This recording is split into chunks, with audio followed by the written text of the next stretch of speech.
अहम खबर है, बन्नू में फ्रंटियर कांस्टेबलरी लाइन पर हमला नाकाम बना दिया गया है। हमले में 4 पुलिस एहलकार जख्मी हुए। भरपूर जवाबी कार्रवाई में 4 खवारजी दहशतगर्दों को हलाक कर दिया गया। बन्नू में फ्रंटियर कांस्टेबलरी लाइन पर हमला नाकाम बना दिया गया है। पुलिस की भरपूर जवाबी कार्रवाई में 4 खारजी दहशतगर्द हलाक हो गए। दहशतगर्दों के हमले में 4 पुलिस एहलकार जख्मी हुए। तफसीलात जानेंगे ब्यूरो चीफ अली अकबर से। अली अकबर, क्या तफसीलात हैं? जी, आज सुबह सवेरे दहशतगर्दों ने बन्नू में फ्रंटियर कांस्टेबलरी पर हमला किया था और जो है गेट पर दस्ती बम फेंके और उसके बाद जो है वो सिक्योरिटी फोर्सेस, पुलिस और दहशतगर्दों के दरमियान फायरिंग का सिलसिला जारी रहा। ताहम इस वक्त जो है वो इतलात यही है कि 4 दहशतगर्दों को जो है वो मारा जा चुका है और इस हमले में एफसी का एक जवान शहीद हुआ है, जबकि पुलिस के 4 एहलकार जो है वो जख्मी हुए हैं।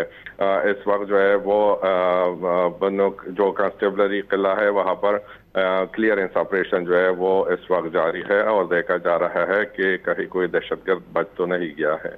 जी, बहुत शुक्रिया अली अकबर इन तफसीलात के लिए।